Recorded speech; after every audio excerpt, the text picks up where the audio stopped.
가르치는 기도로 함께 기도하겠습니다. 하늘에 계신 우리 아버지, 아버지의 이름을 거룩하게 하시며 아버지의 나라가 오게 하시며 아버지의 뜻이 하늘에서와 같이 땅에서도 이루어지게 하소서. 오늘 우리에게 일용할 양식을 주시고 우리가 우리에게 잘못한 사람을 용서하여 준 것 같이 우리 죄를 용서하여 주시고 우리를 시험에 빠지지 않게 하시고 악에서 구하소서. 나라와 권능과 영광이 영원히 아버지의 것입니다. 아멘. 함께 찬송가 146장 같이 부르실까요? 146장입니다. 저 멀리 푸른 언덕에 그 십자가 위에 주 예수 나를 위하여 못 박히셨도다. 그 귀한 주의 사랑이 날 구원하시니 그 사랑 나도 본받아 주 위에 힘쓰리. 그 흉한 십자가에서 한없는 고통을 이 세상 사람 위하여 당하신 것일세. 그 귀한 주의 사랑이 날 구원하시니 그 사랑 나도 본받아 주 위에 힘쓰리. 그 흘린 보배 피로써 날 속량했으리. 저 하늘 문을 여시고 날 인도하시리.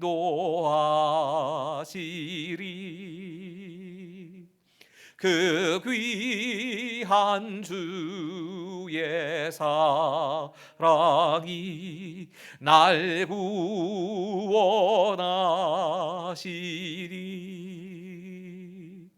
그 사랑 나도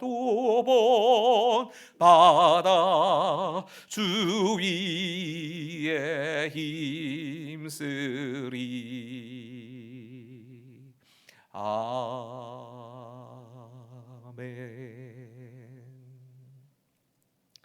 출애굽기 30장 9절과 10절의 말씀을 같이 읽으실까요? 출애굽기 30장 9절과 10절의 말씀입니다. 함께 읽으시지요. 시작. 너희는 그 위에 다른 향을 사르지 말며 번제나 수제를 드리지 말며 전제의 술을 붓지 말며 아론은 1년에 한 번씩 이 향단불을 위하여 속죄하되 속죄제의 피로 1년에 한 번씩 대대로 속죄할지니라. 이 제단은 여호와께 지극히 거룩하니라. 아멘. 히브리어로 야레라는 단어는 두려워하다라는 말과 경외하다라는 말로 두 가지로 번역이 됩니다. 경외라고 하면 하나님의 권위나 하나님 그 자체에 대해서 그 하나님의 거룩하심에 대해서 공경하고 두려움을 가진다라고 하는 표현일 겁니다. 남서울교회를 섬기고 계시는 화종부 목사님이 이 경외라고 하는 것을 나름대로 이렇게 설명을 합니다. 우리가 누군가를 진정으로 사랑하게 될 때, 우리는 성경대로 상대를 정말 사랑하고 존경하게 될 때, 이런 사랑은 반드시 우리의 마음에 두려움을 만들어냅니다. 성경은 그것을 경건한 두려움, 경외라고 부릅니다. 정말 사랑할 때 상대를 함부로 대하지 못하고 내가 원하는 대로 막무가내로 대하지 못하게 됩니다. 사랑하기 때문에 상대를 함부로 대하지 못하는 것, 이것이 경외라고 설명을 하는 겁니다. 이러면서 화 목사님은 조금 구체적인 예를 들어서 우리를 사랑하시는 부모님이나 나에 대해서 오랫동안 기대를 가지고 사랑을 베풀어 주시는 어떤 분, 그런 분들과의 관계로 이 경외를 설명을 합니다. 만약에는 내 인생에 나를 위해 오랫동안 기대하시고 헌신하시는 그런 분들이 있다. 그러면 그 사랑과 헌신 때문에 우리가 감히 이런 나쁜 쪽으로는 어떤 일에 대해서 행동을 하지 않게 되는 경우가 있습니다. 이게 삶에 영향을 미치는 겁니다. 어떤 행동을 하려고 할 때마다 내가 그렇게 사랑을 받았던 기억이, 나를 위해 헌신하신 그분의 행동이, 그분의 말이 생각이 나는 겁니다.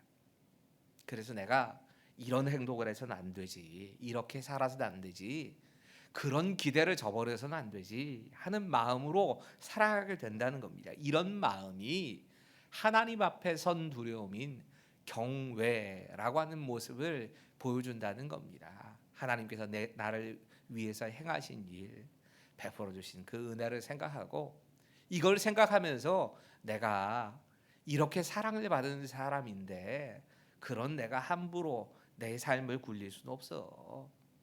하나님의 그 기대에 저버리는 행동을 할 수 없어. 이런 마음으로 하는 행동이 경외라는 겁니다. 어쩌면 우리의 삶의 문제는 이 하나님을 향한 거룩한 두려움 자체가 없어진 것에서 시작된 건지도 모릅니다. 우리 신앙의 참 큰 부분에 이 부분이 사라진 게 문제가 됩니다. 레위기 10장에는 참 특이한 사건 하나가 기록이 됩니다. 아론의 아들들이었던 나답과 아비후가 하나님께 분향하다가, 오늘 보면 딱 이 말씀과 연관되는 이야기입니다. 향을 피우고 분향하다가 그들이 하나님 앞에서 죽임을 당하는 얘기가 나가는 겁니다. 그들은 제사장이 맞습니다. 정식적으로 아론의 아들들이고 제사장으로 임명받은 사람들인데 그들이 분향하다가, 우리로 말하면 기도하다가 죽었다는 겁니다. 사실 이 말씀을 생각하시면 대부분의 성도님들이 그래, 그건 하나님께 가까이 가는 사람들 얘기야. 그러니까 목사님들, 교역자들과 관련되는 말, 이렇게 쉽게 생각을 하십니다. 나하고는 상관없는 이야기처럼 생각하십니다. 근데 문제는 하나님이 신약을 살고 있는 우리에게, 성도인 우리에게 모두가 제사장이라고 부르신다는 겁니다.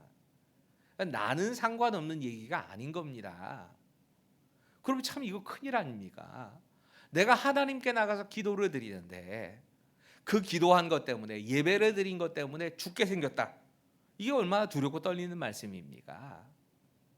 오늘 본문은 어쩌면 왜 그들이, 이 나답과 아비후가 기도하다가 하나님의 심판을 받았는가 하는 것에 대한 답을 담고 있는 말씀이기도 합니다. 오늘 먼저 9절의 말씀을 함께 읽지요. 시작. 너희는 그 위에 다른 향을 사르지 말며 번제나 소제를 드리지 말며 전제의 수를 붓지 말며. 향단을 사용할 때, 한마디로 기도할 때에 주의해야 할 점을 말씀하시면서 이렇게 말씀합니다. 다른 향을 사르지 말라. 이거 어떤 의미에서는 하나님께 드려야 할 향에 하나님이 정하신 그 재료 말고 다른 재료를 가지고 향불을 올려서는 안 된다. 하나님이 정하신 향만 사용해야 된다. 이런 말씀입니다. 인간적으로 생각해서, 인간적으로 판단해서 이거 정말 더 좋아 보인다 생각하는 걸 만들어 가지고 그래서 기도하고 그래서 향을 피워서 안 된다. 우리가 지금식으로 말한다면 기도를 드리지만 기도하면서 하나님이 가르쳐 주신 대로가 아니라 내가 하고 싶은 대로 기도해서는 안 된다. 그것이 하나님을 불경하게 대하는 것이다. 경외하지 않는 것은 죄가 된다. 이런 뜻이 될 겁니다. 여러분, 어떤 의미에서 이 말씀을 이렇게 적용한다면 우리의 기도가 철저하게 하나님의 뜻에 맞춰져야 한다. 이런 말씀인 겁니다. 물론 나의 소원을 가지고 하나님께 나아갑니다. 하나님 앞에 내가 기도하면서 하나님 내가 이렇게 살겠습니다 라는 기도까지 가겠지만 그 전에는 내 소원 내 마음 이걸 다 하나님께 아뢰입니다. 그런데 기도가 계속 진행되면서 내가 하나님의 뜻에 맞추어서 변화됩니다. 이것이 어쩌면 우리 안에 필요한 그런 기도의 모습이라는 겁니다. 근데 그 뒤에 말씀도 좀 희한합니다.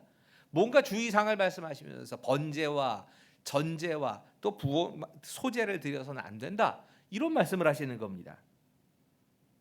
여러분 번제라고 하는 건 동물을 태워서 드리는 제사 아닙니까? 모든 것을 다 태워서 하나님께 드리는 그런 헌신을 의미하는 제사인데 성막 안에서 꽉 막힌 공간 안에서 어떻게 번제를 드립니까? 말도 안 되는 소리지요.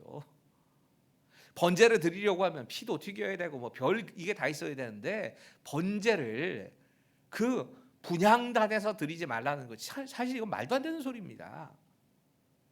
근데 그 뒤에는 조금 이해가 됩니다. 소제, 곡식으로 드리는 제사 아닙니까? 소제도 드리지 말라는 겁니다. 전제는 이건 부어서 드리는 겁니다. 포도주 같은 것을 뭐 하나님 앞에 부어서 드리는 제사를 이 전제라고 부르지요. 근데 이 제사도 드리지 말아라 이렇게 말씀하시는 겁니다. 처음에 이게 좀 이해가 안 되는데요. 어차피 못 드릴 텐데 무슨 분향단 앞에서 번제를 드리고 전제를 드리고 소제를 드리느냐 그걸 하지 말라고 하시는 게 무슨 뜻일까? 근데 묵상해 보면 이게 하나님의 답인 겁니다. 분명한 메시지가 있는 말씀인 겁니다. 이 말씀 한마디로 말하면 기도를 대체할 수 있는 건 아무것도 없다는 말씀입니다. 기도 대신에 다른 거 해서 기도를 대체할 수 있다고 생각하지 말라는 겁니다. 기도 대신에 번제는 헌신의 제사니까 우리가 헌금을 하거나 주를 위해서 봉사를 하거나 그것으로 기도를 대신하려고 해서는 안 된다는 겁니다.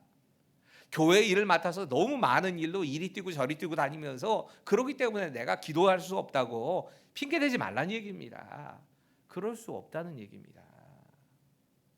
사실 우리가 그럴 경우가 얼마나 많습니까? 이게 하나님 기뻐하시는 일이야 라고 생각하는 많은 것들 그리고 그것을 가지고 내가 하나님과 관계 하나님과 대화하고 하나님께 나아가 기도하는 것을 이거 이 부분을 했으니까 기도는 그냥 좀 덜 해도 되는 것처럼 아니 기도 안 하고도 하나님과 관계가 잘 유지되는 것처럼 이렇게 착각할 때가 얼마나 많습니까? 그런데 이 주의사항으로 생각하면서 이 말씀을 대해도 풀리지 않는 부분이 있습니다. 다른 향을 사용해서는 안 된다라고 하는 말씀말이 사실 이 핵심이 아닌 겁니다. 사실 나답과 아비후가 죽는 데는 향이 문제가 아니고 그들이 그 향단 앞에 와서 분향해야 된 그 향단 앞에서 번제나 소제나 그 전제를 드린 것이 문제가 아니고 불이 문제였습니다. 그들은 다른 불을 가지고 하나님께 제사를 드립니다. 레위기 10장에 이 아론의 아들들이 나답과 아비후가 죽은 이유에 대해서 설명하면서 이렇게 말씀합니다. 여호와께서 명령하시지 아니한 다른 불을 담아 여호와 앞에 분향하였더니 그리고 이 다른 불을 드린 것 때문에 그들이 그 자리에서 불에 타서 즉사합니다. 그러니까 하나님께서 지금 보시는 건 그들이 다른 불을 드렸다는 걸 문제라고 하신 겁니다.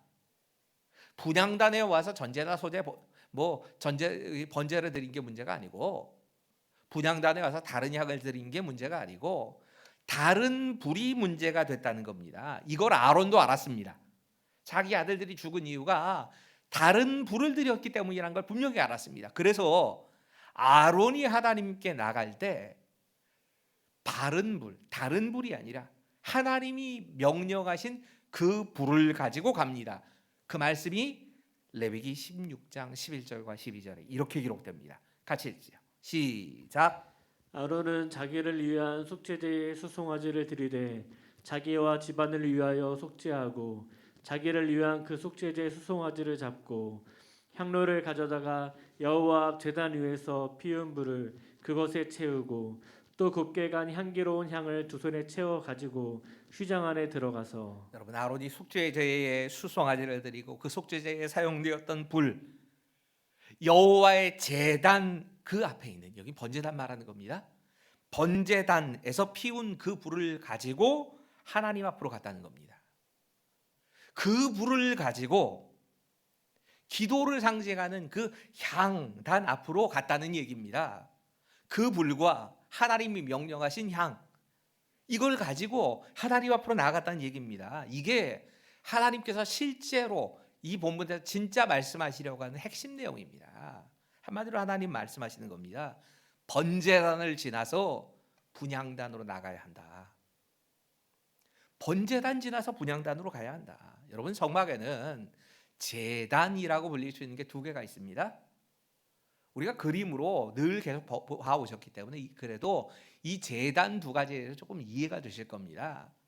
동쪽 문을 통해서 들어오자마자 제일 먼저 있는 제단은 번제단입니다. 저 앞쪽에 있는 겁니다. 그리고 번제단 말고 뒤쪽에는 지성소 바로 앞에는 분향단이 있습니다. 여러분, 이 첫 번째의 제단이라고 할 수 있는 이 번제의 제단, 이 번제단이라고 하는 것은 제물을 죽이고 제물의 피를 쏟고 그 제물을 태우는, 그러므로 정결하게 되어지는 장소가 번제단입니다. 이 번제단을 지나서 성막 안으로 들어갑니다. 그리고 성막 안에 들어가서 두 번째의 제단을 만나게 됩니다. 분향단입니다. 제단 굳이 얘기하자면 앞에 있는 번제단과 분향단 이렇게 나뉘어지는 겁니다. 여러분, 번제의 제단이 예수 그리스도께서 우리를 위해서 피 흘리신 희생의 제사를 의미한다면 분향단은 기도를 상징하는 단입니다. 이 두 개의 단이 같이 얘기가 되는 겁니다. 나답과 아비후가 죽은 이유는 번제단의 불을 가지지 않고 자기가 생각하는 다른 불을 가지고 하나님 앞에 나간 게 문제가 된 겁니다. 이 기도를 말씀드리면서 예수님의 우리를 향한 기도와 우리가 하나님께 드려야 할 기도로 이렇게 나눠서 설명을 드렸지요. 예수님께서 우리를 위해서 제일 먼저, 우리가 예수님이 하나님 보좌 우편에 우리를 위해 기도하신다라는 얘기를 많이 하지만 그 이전의 단이 있었습니다. 십자가라는 단입니다. 십자가라고 하는 제단을 통해서 우리가 하나님께 나갈 수 있는 길을 먼저 만드시고 지금 하나님 우편에서 기도하고 계신 겁니다. 이거 우리도 마찬가지입니다. 우리가 하나님 앞에 나아갈 때에 하나님 먼저 의지해야 되는 건 예수 그리스도의 보혈을 의지하고 그 흘리신 피에 의지해서 하나님 앞으로 나아가 기도할 수 있는 겁니다. 번제단을 통과하지 않고 기도의 자리로 나아갈 수 있는 사람이 없습니다. 이거 누구나 예배가 없다는 걸 보여주시는 겁니다. 지금 뭐 하나님께서 나답과 아비후를 죽이시는 것처럼 그렇게 치시는 일은 없을는지 모르겠지만 우리의 기도를 하나님께서 들으시려면, 하나님께서 우리의 기도에 대해서 받으실 때에 반드시 번제단 지나서 그리고 분향단으로 향하게 하시는 겁니다. 우리 함께 10절 말씀 읽죠. 출애굽기 30장 10절 같이 했습니다. 시작. 아론이 1년에 한 번씩 이 향단불을 위하여 속죄하되 속죄제의 피로 1년에 한 번씩 대대로 속죄할지니라. 이 제단은 여호와께 지극히 거룩하니라. 여러분, 번제단에서 속죄의 제물을 드리고 그리고 대제사장이 분향단에 있는 네 뿔을 그 속죄의 피를 가지고 와서 뿌리는 겁니다. 이게 분향단에 있는 이 향단을 깨끗하게 하는 겁니다. 기도를 이야기하면서 딱 이 장면을 지금 생각하시면 됩니다. 예수 그리스도의 희생의 피가 담겨서 이것에 연결되어서 우리가 하나님께 나아가는 기도로 갈 수 있는 겁니다. 여러분, 반드시 향로의 불, 기도의 불은 번제단 위에서 피워진 불이어야 한다는 겁니다. 분향단의 기도가 가능하기 위해서는 번제단, 예수 그리스도를 위해 통해서 우리에게 주어진 그 구원의 은혜, 이것을 맛보지 않고 우린 나가서는 안 된다. 나갈 수 없다고 하는 겁니다. 왜 우리에게 기도의 체험이 없고 응답이 없을까? 가만 생각해 보면 이게 답일 겁니다. 예수님의 보혈을 의지하고 내가 정말 예수 그리스도와 함께 이미 십자가에 죽었고 그 예수님과 함께 내가 사는 겁니다. 라고 하는 이 고백 없이, 이 구원에 대한 확신이 없이, 예수님의 부활이 나를 위한 부활입니다, 십자가를 통보하지 않고 기도의 자리로 들어갈 수가 없습니다. 날마다 점검해야 되는 게 이겁니다. 오늘 딱 설교 준비하는데 옛날 미국 영화 드라마로만 본 건지 영화로 본 건지 이제 가물가물해서 잘 기억도 안 납니다. 도망자라고 하는 영화를 봤던 기억이 났습니다. 영화였던 것 같아요. 지금 1편, 2편 다 봤던 기억 나는데 꽤 유명한 배우 해리슨 포드였나 하는 그 배우가 주연을 한 그 영화를 봤던 기억이 납니다. 이 주인공은 원래 의사입니다. 근데 자기 아내를 죽인 살인범으로 몰려가지고 겨우 그 사형자 수가 돼서 죽으러 가는 길에 타고 있던 그 뭐 버스가 뭐 전복이 되든가 뭐 어떤 사고가 일어나가지고 도망자가 돼서 자기가 아니라 그때 진짜 만났던 진범, 진짜 범인에 대해서 찾는, 그렇게 찾아가는 이야기를 담은 드라마가 도망자입니다. 이 도망자라는 영화 또 드라마로도 봤던 것 같아요. 근데 이 주인공이 의사이다 보니까 주변에 참 착한 일을 많이 하면서 갑니다. 도망을 다니면서 그냥 도망 다니는 게 아니라 자기가 할 수 있는 최선의 것으로 사람의 생명도 살리고 선한 일을 하면서 계속 도망을 다닙니다. 근데 그렇게 선한 일을 많이 해도 도망자라는 신분은 변하지 않는 겁니다. 집도 소용없고 돈도 필요 없고 지위도 아무 쓸데가 없던데요. 자신이 살인범이 아니라고 하는 이 누명을 벗기 전까지는, 그 정죄로부터 벗어나기 전까지는 자신이 한 어떤 착한 행동도 쓸데가 없는 겁니다. 여러분, 죄 사함이 없이 예수님의 보혈을 의지하는 것이 없이 우리가 하나님께 나아가는 것 불가능합니다. 그 결과는 결국은 죽음일 뿐입니다. 여러분, 오늘 이 사순절에 우리가 우리에게 주신 하나님의 은혜에 대해서 좀 기억하면서 십자가 앞으로, 그리고 그 십자가를 통과해서 다시 우리 주님과 교제하는 기도의 자리로 나아가는 시간을 갖게 해주십시오. 예수님의 십자가를 더 깊이 묵상하고 깨달아 알고, 그리고 하나님과 더 교제할 수 있는 그 기도의 자리, 깊은 교제의 자리로 나아갈 수 있기를 위해서 우리 함께 기도하시고, 특별히 새벽 기도에 준비되고 있는데 새벽 기도회를 통하여서 하나님과 그런 은혜의 교제가 있기를 위해서 우리 함께 기도하시지요. 함께 기도하겠습니다.